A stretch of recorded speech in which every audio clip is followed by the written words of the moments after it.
Atos capítulo de número 1, nos diz assim a palavra de Deus.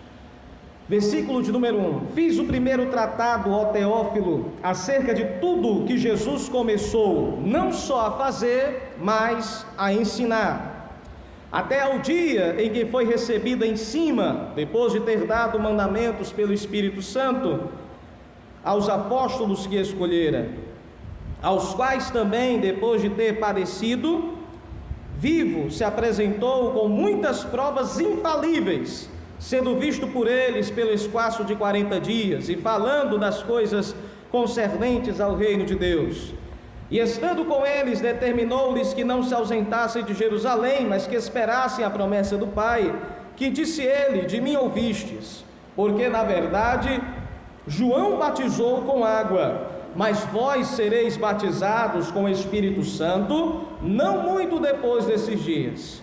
Aqueles, pois, que se haviam reunido, perguntaram-lhe dizendo: Senhor, restaurarás tu neste tempo o reino a Israel? E disse a eles: não vos pertence saber os tempos ou as estações que o Pai estabeleceu pelo seu próprio poder, mas recebereis o poder do Espírito Santo que há de vir sobre vós, e ser-me-eis testemunhas, tanto em Jerusalém como em toda a Judéia e Samaria, e até os confins da terra. Amém. Aqueles que estiverem de pé podem tomar assento.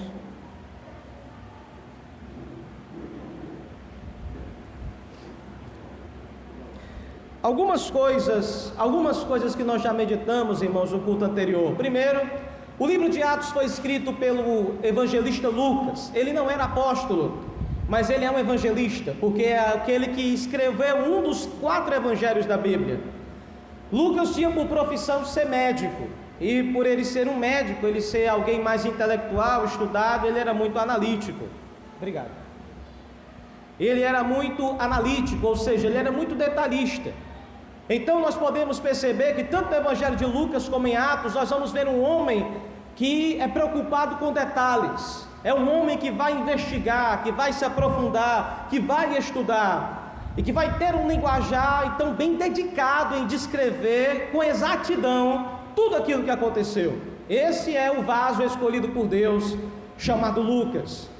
E Lucas então, ele começa Atos dos Apóstolos dizendo do evangelho anterior: fiz o primeiro tratado, ó Teófilo. O primeiro tratado escrito é justamente o evangelho. E agora ele escreve o segundo livro da Bíblia que ele é autor, que é o livro de Atos.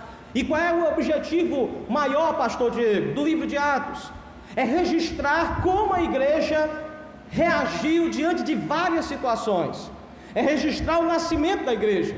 É registrar os primeiros desafios que a igreja enfrentou depois da ascensão de Cristo. E o que era fundamental, o que a igreja não poderia perder como visão, como propósito da sua missão. Então o livro de Atos é muito rico por causa disso, porque muitos desafios que a igreja enfrentou há 2000 anos atrás, esses desafios não pararam, eles continuam. E muitas vezes os desafios da igreja e a sociedade, de pessoas também querendo se tornar crentes em Jesus, mas também tendo as suas lutas, as suas barreiras, também são os mesmos desafios de hoje. Então nós temos muito a aprender sobre esse livro. Então, no versículo de número 1, nós vemos então essa seriedade, essa dedicação. Fiz o primeiro escrito de tudo aquilo que Jesus começou a fazer e ensinar. Lucas não dá ênfase o quê? Que a pregação começa pela prática e depois ela se conclui pelo ensino. Nós enfatizamos muito isso no culto anterior. Um cristão, ele é conhecido primeiro pelo que ele faz. Um cristão primeiro é conhecido pelo seu caráter. Depois é que ele é conhecido pela sua fala, pelo aquilo que ele prega, por aquilo que ele ensina. Lucas coloca primeiro as obras de Jesus para depois falar sobre o ensino de Jesus. E isso não é em vão, porque o comportamento, irmãos, ele vem antes do ensino. Não adianta nada nós nos reunirmos, falarmos de Jesus, falarmos sobre perdão, amor, graça, misericórdia, e na vida diária a gente não viver. Então, por isso que Lucas dá essa ênfase: fiz o primeiro evangelho acerca de tudo aquilo que Jesus fez. As obras de Jesus eram poderosas, elas antecediam o seu ensino. O ensino cumpria apenas ou confirmava aquilo que Jesus já vivia. Aplicação: devemos ser da mesma forma. O comportamento vem antes do ensino. O comportamento é apenas o exterior daquilo que o ensino já fez dentro de cada um de nós. Se a palavra de Deus, você quer saber se a palavra de Deus tem tido poder sobre sua vida? Não são a quantidade de versículos que você tem na mente, mas é a quantidade de caráter que mudou em você. Aleluia! É o comportamento que mudou. Quanto mais teu comportamento muda, quanto mais o teu jeito de se expressar muda, o teu jeito de pensar muda, o teu jeito de ver a vida muda, isso é prova de que você tem tido um relacionamento profundo com o Senhor Jesus. No segundo versículo, ele fala sobre a ascensão de Jesus. Até o dia que Jesus foi recebido nos céus. E ele fez duas coisas: pregou a palavra pelo Espírito e escolheu os apóstolos pelo Espírito. E Lucas dá ênfase porque é isso. Porque isso nos mostra claramente que o ministério do Espírito Santo agora vai ser constante na vida da igreja. Eu não sei se você sabe, mas lá no Evangelho de João, quando Jesus falou que ele iria para o céu, parece que ele percebeu que a igreja ficou preocupada, os discípulos ficaram preocupados. E ele disse assim: eu não deixarei vocês órfãos. Olha, parece um palavreado de um pai, né? Não deixarei vocês órfãos, mas eu enviarei outro em meu lugar, um outro Consolador, para que esteja para sempre com vocês, o Espírito da verdade, que o mundo não pode ver e nem pode receber, porque não conhece, mas Ele estará em vocês, o Espírito Santo. Aleluia! O ministério do Espírito é o ministério da palavra, e é o ministério que vai fundamentar os apóstolos. E pastor, quem são os apóstolos? São os fundamentos da igreja, são os alicerces de ensino da igreja. A palavra que a igreja prega é a palavra apostólica, é a palavra que eles pregaram, é a doutrina que eles ensinaram, a direção que eles deram para o povo de Deus. Uma igreja apostólica não é uma igreja que tem apóstolos hoje. Uma igreja apostólica é uma igreja que segue a palavra dos apóstolos. Apóstolos só nós temos 12 da Bíblia. Inclusive esse capítulo 1 vai falar sobre um grande desafio sobre essa questão apostólica. A gente vai ver no final dele agora. Segunda aplicação: toda a vida da igreja é direcionada pelo ministério do Espírito Santo. O Espírito Santo dirige a palavra, de maneira que, se a palavra não glorificar Jesus, se o louvor não exaltar a Cristo, se o culto não tiver como prioridade Jesus ser o centro, então isso não está acontecendo pelo ministério do Espírito. Por quê, pastor? No Evangelho de João, capítulo 16, a Bíblia fala o seguinte: Jesus ele vai dizer: eu vos darei o Espírito Santo, e ele há de me glorificar. O ministério do Espírito Santo é glorificar o nome de Cristo sobre a igreja, aleluia, e dirigir a igreja nos passos de Jesus. Então, se nós fizermos qualquer coisa cujo centro não é Jesus, mas o centro for o homem, exaltar A ou B, exaltar a placa da denominação, o nome da igreja, se os feitos da igreja exaltarem mais o ministério do pastor do que o nome de Jesus, então aquilo não está sendo direcionado pelo Espírito, está sendo direcionado pelo homem. Então a ênfase do Espírito vai ser uma constante neste livro.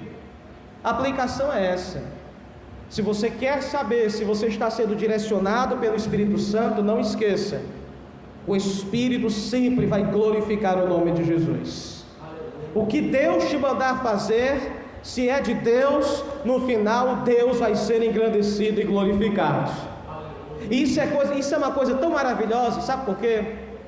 Porque Deus é tão maravilhoso que no ato de você glorificar a Deus, no ato de você tomar uma atitude, tomar uma decisão, mudar um comportamento que seja para a glória de Deus, você pensa: Deus foi glorificado, mas eu fiquei no prejuízo. Não fica não. Quanto mais você glorifica a Deus, mais da presença de Deus você recebe sobre a sua vida. mais consolo e graça da presença de Deus você recebe sobre sua vida. Por isso que o crente se alegra e se realiza em glorificar a Deus, porque é uma via de mão dupla. Quanto mais glorifico a Deus, mais sou beneficiado, mais sou cheio de alegria, graça e glória da presença dEle. Aleluia! Então toda a vida do crente é uma constante, direcionado pelo Espírito para glorificar a Deus e ser cheio da presença de Deus. Veja que no versículo de número 3, ele vai falar que esse livro que ele escreveu foi sobre o quê?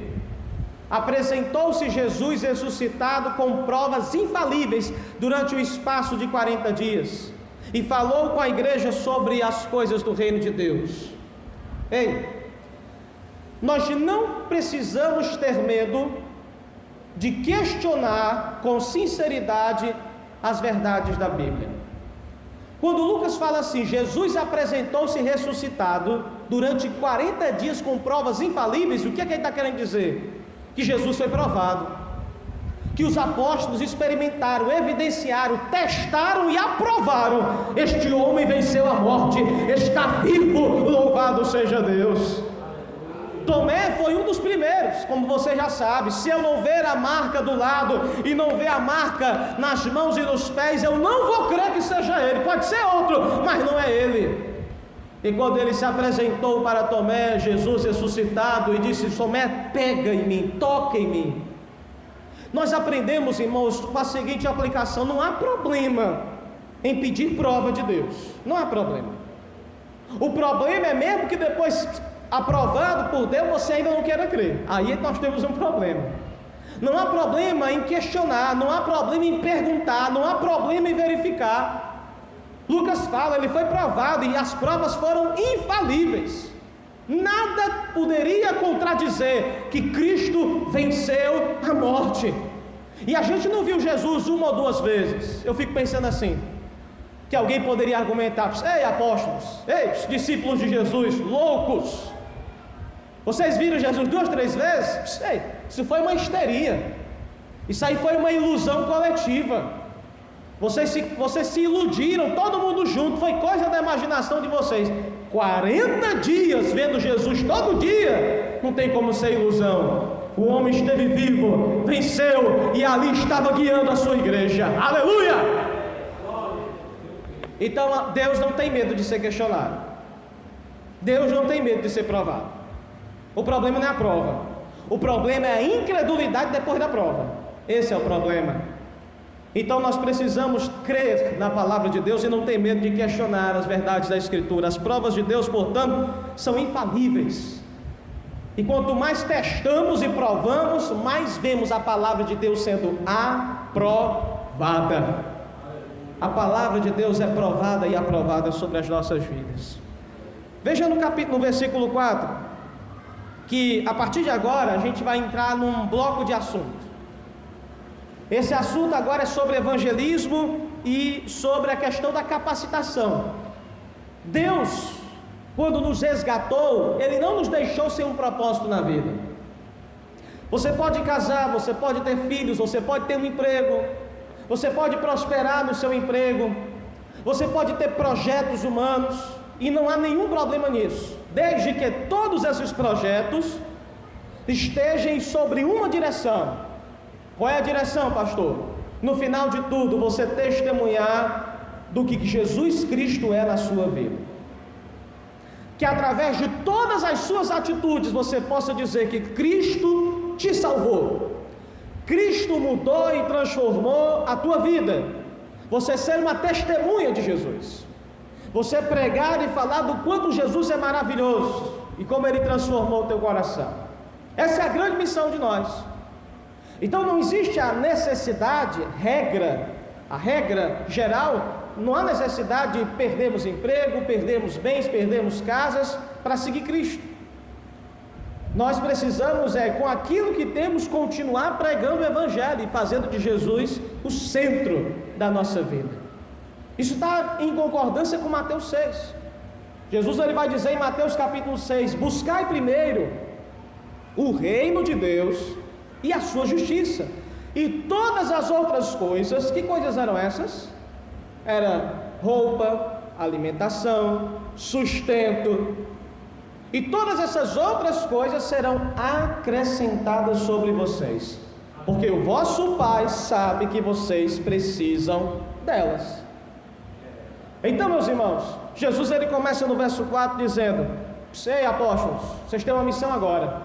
Primeiro, fiquem em Jerusalém, porque eu vou derramar do meu Espírito, como João batizou e vocês com água. Agora nesses dias vocês serão batizados no Espírito Santo, serão mergulhados no Espírito Santo, e uma vez mergulhados, vocês poderão testemunhar para todas as nações sobre mim. Então a igreja tem uma missão mundial, mas Jesus ele começa falando coisas básicas. Vocês vão ter que ser capacitados para pregar o evangelho ao mundo, e essa capacitação depende de duas coisas: obediência e espera. Não saiam de Jerusalém, não muito depois desses dias, mas demorar muito não, vocês serão mergulhados no Espírito Santo. E aqui a gente já tem uma aplicação, igreja. O nosso relacionamento com Deus depende de obediência e paciência, obediência e espera. Entender, meus amados irmãos, que a gente não pode fazer as coisas para Deus de maneira apressada e bagunçada. Alguém poderia dizer: não, Jesus, vamos logo, o tempo é esse, o Senhor já ressuscitou, bora para frente. Não, calma, vocês vão passar por um processo, e eu quero que vocês aprendam a esperar, e aprendam a obedecer à espera. Olha, eu vou dizer uma coisa, irmãos. Jesus não disse que ia demorar só 10 dias, ele não falou a quantidade de dias, ele falou: espera. Deus muitas vezes, irmãos, não fala para a gente o tempo que a gente vai esperar, e eu acho até bom, porque imagina só se Deus toda vez desse data para aquilo que Ele realizaria na sua vida. Você morreria de ansiedade, estaria todo dia na agenda, anotando, fazendo o xizinho e esperando: é hoje, não, é amanhã, é depois de amanhã, ai meu Deus, não podia ser antes. Deus é um Deus que requer de você obediência e espera. Fique em Jerusalém, daqui a um tempinho vocês vão ser mergulhados no Espírito Santo e vão fazer a grande obra de mostrar para esse mundo a grandeza do meu poder. Obediência e espera é algo que a gente precisa todos os dias da nossa vida. E antes disso, a Bíblia fala, meus irmãos, que eles tiveram uma pergunta, e o problema, eu volto a dizer, não é perguntar, não é questionar, o problema é não aceitar a resposta de Deus.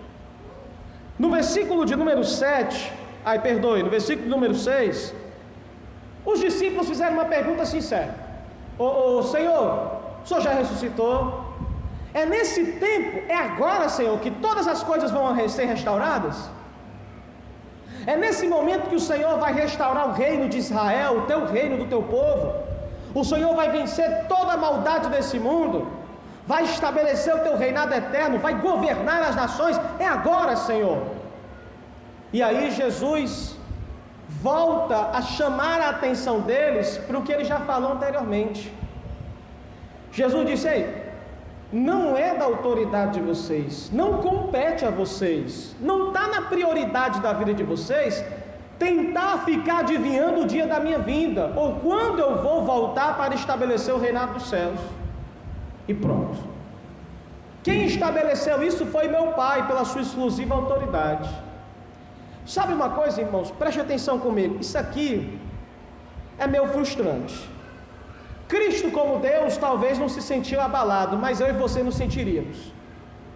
Preste atenção comigo. Você já passou pela experiência de estar falando de uma maneira muito empolgada sobre alguma coisa que você considera importante com alguém? E você falando que você ia fazer aquilo e aquilo outro e tal, e falando do teu plano, e vai acontecer isso, e vai ser muito bom, e a outra pessoa, de repente, ela falar com você, dizendo: ei, que dia é hoje, hein?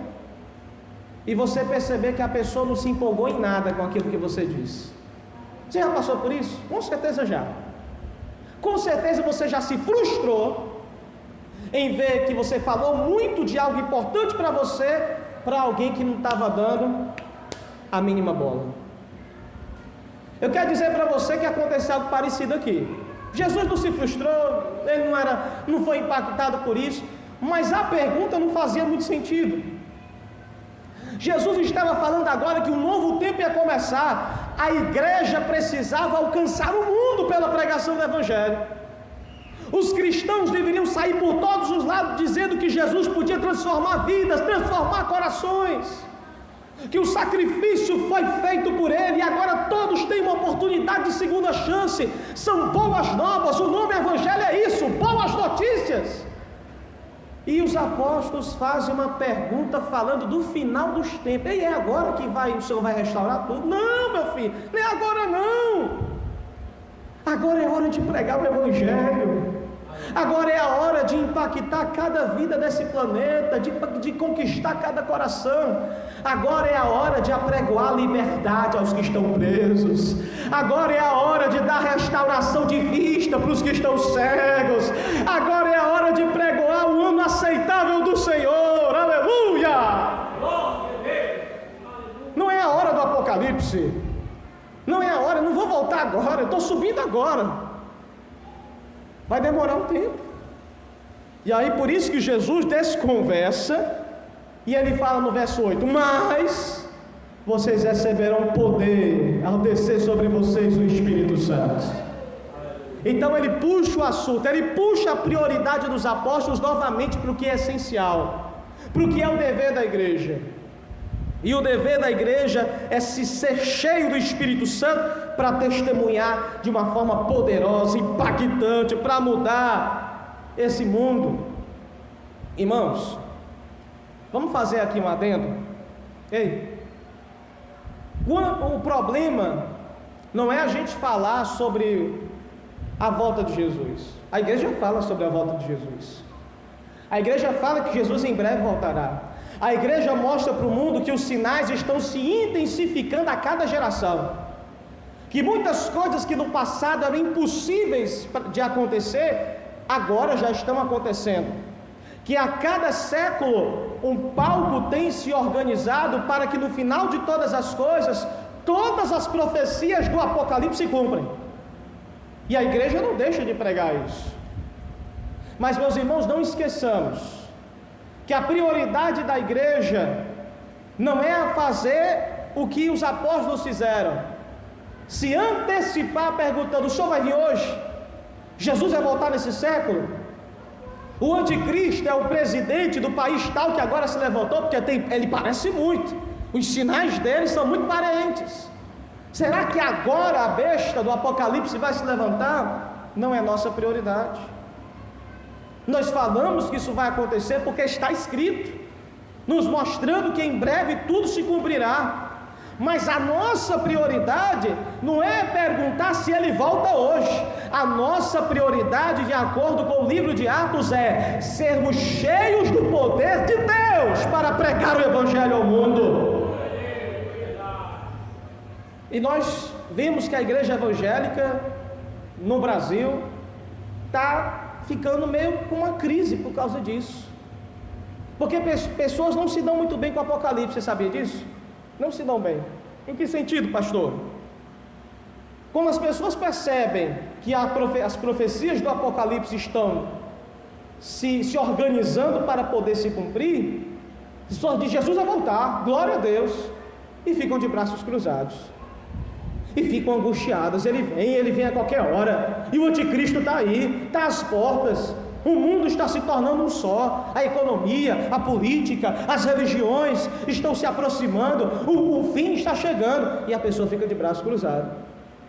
A intenção bíblica, irmãos, de mostrar que as profecias estão se cumprindo, não é para a gente se aterrorizar, não é para a gente ficar gastando horas e horas do nosso dia vendo vídeos na internet, tentando ver se uma moeda única já chegou, se o número do Pix tem a ver com o número da besta, ou coisa parecida.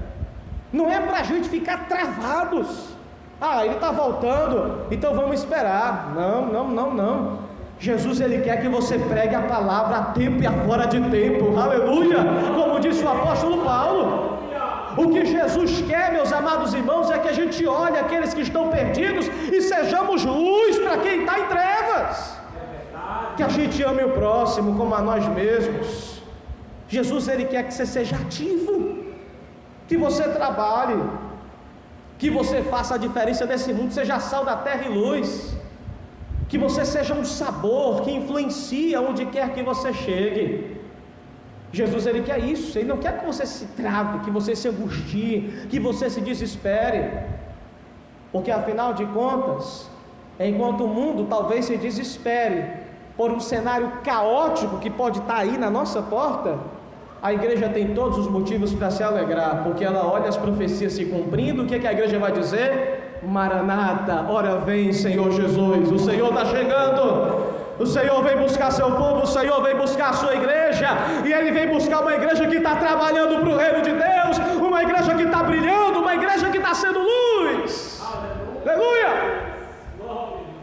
Ele não quer ver uma igreja embaraçada com problemas dessa vida, uma igreja embaraçada, angustiada pelo caos. Ele quer ver uma igreja viva, atuante. Por isso veja que depois que ele fala sobre isso, sobre sermos cheios do poder de Deus, a Bíblia vai dizer, no versículo de número 9, que ele começou a ser recebido nos céus. Ele começou a subir diante da visão dos apóstolos e ir para o céu, e uma nuvem começou a encobrir Jesus diante dos olhos dos apóstolos. Versículos 9, 10 e 11. A palavra de Deus vai dizer que alguns anjos apareceram, e os apóstolos olhando para o céu e vendo Jesus subindo entre as nuvens, e os anjos disseram para os apóstolos: homens da Galileia, por que vocês estão assim parados, olhando para o céu? Porque da mesma maneira como vocês viram agora Jesus ser recebido nas nuvens, Ele voltará da mesma forma. Aleluia! Irmãos, o que os anjos queriam dizer com isso? Que Ele há de vir assim como para o céu vocês acabaram de vê-lo. Os apóstolos ficaram lá, admirando, vendo Jesus entre as nuvens, e Ele foi embora. E agora? E os anjos disseram: calma, Ele vai voltar, mas agora vocês vão fazer aquilo que Ele mandou. Fiquem na cidade de Jerusalém e esperem ser cheios do Espírito Santo. Ser cheios do Espírito Santo. Os versículos de número 12, 13 e 14, a Bíblia vai falar agora sobre oração perseverante, que vai ser a grande primeira lição da igreja. Versículos 12, 13 e 14, a Bíblia diz que eles voltaram para Jerusalém, e eles entraram em um espaço mobiliado, numa espécie de pequena casa, e todos os apóstolos, as mulheres que seguiam a Jesus, Maria, mãe de Jesus, e os irmãos de Jesus, que antes não acreditavam nele, mas passaram a acreditar depois da ressurreição, provavelmente, estavam agora todos unidos. Versículo 14: todos estes perseveravam unanimemente em oração e súplica com as mulheres e Maria, mãe de Jesus, e seus irmãos. Agora era hora de orar e esperar. Que tipo de experiência era essa? Como assim seremos mergulhados no Espírito Santo? Que tipo de poder é esse que Jesus dizia que nós vamos receber? Como é que vai ser essa experiência? Ninguém sabia. Mas não era porque eles não sabiam que eles iam ficar angustiados ou ansiosos. Era hora de orar.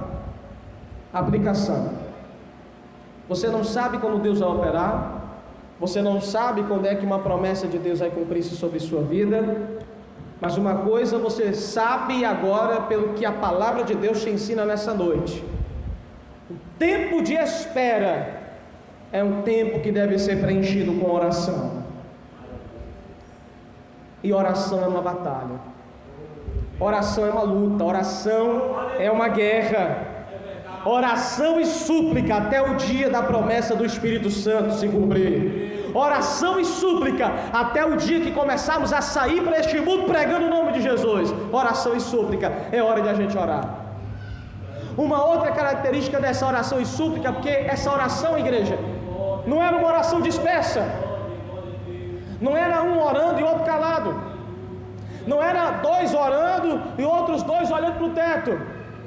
A Bíblia diz que eles perseveraram de maneira unânime. O que isso quer dizer, pastor? Era todo mundo junto. Era todo mundo no mesmo espírito, era todo mundo no mesmo propósito. Estamos aqui juntos, unidos, com a mesma intenção. Vamos orar até que o Espírito Santo nos visite. Aleluia! Igreja, uma coisa é certa, a gente olha para esse texto aqui e a gente tem que lembrar que uma igreja que vai ser cheia do poder de Deus é uma igreja que aprende que todos têm que estar em espírito de oração. Porque esse é o tempo de espera. O tempo de espera tem que ser preenchido com oração e com súplica. Eles só não saíram para pregar porque o próprio Jesus disse: não sai para pregar agora não, porque primeiro vocês vão ser cheios. Mas o tempo de espera é tempo que é preenchido com oração. Pastor, e se eu não orar? Você vai se desesperar. Pastor, se eu não orar, você vai se precipitar. Pastor, se eu não esperar ouvir o Espírito Santo, você vai tomar decisões erradas. E aqui agora, para a gente entrando na parte final desse capítulo 1, a gente tem outro ensino. Dos versículos agora de número 15 até o 26, nós vamos ter um processo de escolha. Versículo 15, a Bíblia diz que Pedro se levantou no meio dos discípulos, que era naquele momento quase 120 pessoas, e ele falou sobre as profecias do Antigo Testamento, que falavam sobre a traição que Jesus sofreria. Ele falou que Jesus seria preso. Verso 17, ele fala que foi contado conosco que alcançou sorte desse ministério. No caso, ele falou de Judas, o que traiu Jesus. No verso 18, ele vai falar como Judas, por as moedas que ele adquiriu para trair Jesus, essas próprias moedas foram usadas para comprar o campo onde ele foi sepultado, depois que ele se suicidou. E Pedro continua dizendo no versículo 19, sobre como a morte de Judas Iscariotes foi horrível, que após o seu suicídio, de alguma forma, o seu corpo, talvez pendurado, enforcado ainda, se precipitou e se arrebentou inteiro, suas entranhas apareceram, mostrando o tipo de morte grotesca que Judas teve, a humilhação vexatória que Judas teve. Mas no versículo 21, Pedro resolve tomar uma posição e disse: irmãos, a gente precisa levantar outro apóstolo. Nós precisamos levantar outro que possa substituir a vaga do Iscariotes. E na verdade, Pedro não errou até esse presente momento. Uma outra pessoa deveria substituir Iscariotes. Outro deveria tomar o seu encargo. E no versículo 22, Pedro ele vai falar que essa pessoa deveria ser testemunha do ministério de Jesus e da sua ressurreição. Até aí tudo bem, um apóstolo deveria ter essas credenciais. Mas o que foi que aconteceu? Eles resolveram fazer essa escolha entre eles, e aqui está um equívoco, que nós batistas acreditamos que isso aqui foi um equívoco de Pedro, uma precipitação de Pedro. Pastor, por quê? Vamos lá aprender um pouco com essa experiência da igreja. Alguém pode dizer assim: mas pastor, Lucas chegaria a registrar uma decisão equivocada dos apóstolos? Com certeza, você vai ver aqui muitos equívocos da igreja. Aliás, uma das coisas que comprovam a veracidade da Bíblia, que a Bíblia não é um livro manipulado por conveniência, para poder agradar um em detrimento de outro, é que a Bíblia sempre vai expor os erros de todos, dos menores, dos servos até os reis do trono. Se a Bíblia fosse um livro manipulado, feito para agradar os poderosos, a Bíblia não contaria o erro dos poderosos. Eu sou professor de história, e uma das grandes críticas da história é dizer que os grupos de pessoas, cada um tem a sua versão da história, porque cada um quer ter a sua versão da história, onde essa pessoa seja apresentada de maneira melhor. Então, por exemplo, vamos lá, só para você entender, como a Bíblia ela é isenta, é imparcial, ela é verdadeira. Os militares, eles dizem que não teve ditadura militar, já dizendo que ao contrário, na época da ditadura militar foi a melhor época do Brasil. e eles escondem, ou pelo menos omitem, os erros que aconteceram. Já as pessoas que são contra, dão muita evidência aos erros dos militares, mas não querem falar da parte que realmente fizeram de bom nessa época. Então cada um quer ter a sua versão parcial da história. O Egito, por exemplo, não quer admitir que os judeus saíram de lá pelos sinais que Deus fez na terra do Egito para libertá-los, porque não querem admitir a sua derrota diante do Deus de Israel. Todos os homens gostam de fazer uma versão própria da história. Por quê? Porque eles querem sair bem na fita, como se diz popularmente. Mas a palavra de Deus, irmãos, não tem esse negócio de parcialidade, não. Abraão, quando pecou, querendo ter um filho antecipado, antes da promessa de Deus com Agar, o seu erro foi registrado. Os erros de Jacó, mentindo para roubar a bênção de Isaac, seu pai, e prejudicar Esaú, sua mentira foi registrada. Davi, quando adulterou com Betseba e provocou a morte antecipada de Urias, abandonando ele no campo de guerra para ser morto pelo povo inimigo, uma série de traições grotescas que Davi fez, foi registrado. Davi não mandou tirar a história dele, não. E por que ele não tirou a história? Por que os escribas, os historiadores, na verdade os cronistas de Israel, por que eles não apagaram esse errinho?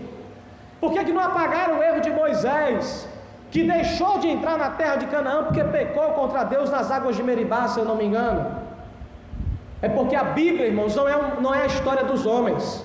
A Bíblia é a história de Deus com os homens. Aleluia! A Bíblia, ela trata os erros, trata os equívocos. A Bíblia não esconde nada, não, porque a Bíblia é verdadeira, a Bíblia é fiel, a tua palavra é a verdade. Aleluia! Como diz o salmista. Então sim, Lucas, ele pode registrar esse equívoco de Pedro, essa antecipação. Lucas então diz o que? Que Pedro chama, ele vai chamar, no caso aqui, como diz o texto, ele vai chamar Matias e, no caso, e Barsabás, que são dois candidatos. E ele faz uma coisa interessante, ele diz: Senhor, mostra-nos quem o Senhor escolheu para estar no lugar de Judas Iscariotes. Nessa hora, o que era para acontecer era uma revelação do Espírito Santo. E disse o Espírito Santo: separe Matias, ou separe Barsabás, mas isso não aconteceu. A resposta de Deus foi o silêncio. Então o que a Bíblia diz? Que Pedro então, não ouvindo nada claramente, Senhor, nos revela. E ele não ouviu a voz de Deus, então ele fez uma prática que era comum entre os judeus. Ele sorteou. Eu não sei dizer para você exatamente como era o método de sorte deles, se era jogando algumas pedras ou coisa parecida. Infelizmente eu não ainda busquei essa informação. Mas ele fez um sorteio. Ele disse: Senhor, nós vamos sortear aqui, e quem sair no sorteio foi o que o Senhor escolheu. E o texto do capítulo 1 acaba dizendo que quem ganhou no sorteio foi Matias, e ele foi contado com os 11 apóstolos. Mas pastor, o que o senhor quer ensinar para a gente isso aqui? Primeiro, a posição da Batista Moriá é de que isso foi um equívoco de Pedro. Primeiro, se era para Jesus ter escolhido o 12º apóstolo, que era para tomar o lugar de Iscariotes, Jesus passou 40 dias com os apóstolos. Está no comecinho do capítulo 1. 40 dias era suficiente para Jesus dizer: Matias, vem para cá, você vai tomar as vagas de Judas Iscariotes. Então, primeiro ponto, quem era para ter escolhido o 12º apóstolo era para ser o próprio Jesus, não Pedro. Mas Jesus não escolheu Matias. Por quê? Porque Matias não era o 12º apóstolo. Ele passou 40 dias, era tempo suficiente. E Matias estava lá no meio dos discípulos, ele era um da multidão. Mas em nenhum momento, durante 40 dias, Jesus escolhe Matias. Por quê? Porque não era ele. E nada contra Matias. Ele vai ser contado com os 11 depois dessa votação precipitada de Pedro.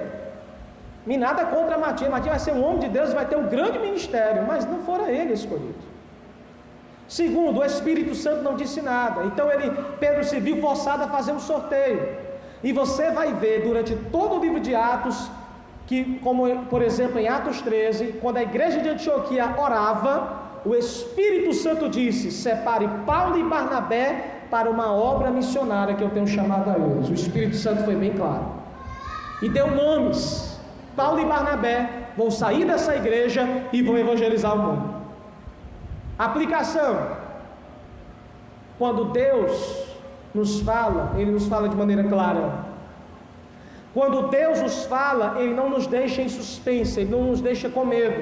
Ah, pastor, mas já teve coisas que eu não entendi de imediato. Uma coisa é você não entender de imediato e entender depois, e outra coisa é você não entender de jeito nenhum. O Espírito Santo não falou, Jesus não escolheu durante os 40 dias que ele estava, e o método usado foi um sorteio, uma aleatoriedade. Ora, no sorteio de 2, sempre alguém vai ganhar. Então essa precipitação de Pedro, irmãos, é interessante para nos mostrar o quê? Eles não tinham ainda sido cheios do Espírito Santo, eles estavam orando, mas eles ainda não tinham a direção do Espírito para poder escolher um apóstolo. E segundo, não cabia a eles escolherem o 12º. Quem escolhe apóstolo é Jesus. Nos evangelhos, foi Jesus que escolheu a dedo os 12 apóstolos, inclusive aquele que o traiu. Então não cabe apóstolo escolher apóstolo, cabe a Cristo escolher cada um dos seus. E a posição da Igreja Batista é de que quem tomou o lugar, ou quem substituiu Judas Iscariotes, foi Paulo. Porque Paulo sim teve um encontro com Jesus. Paulo sim, quando Jesus o encontrou, disse para Ananias: Ananias, este Paulo para mim é um vaso escolhido, e eu vou mostrar para ele o quanto importa ele sofrer pelo meu nome.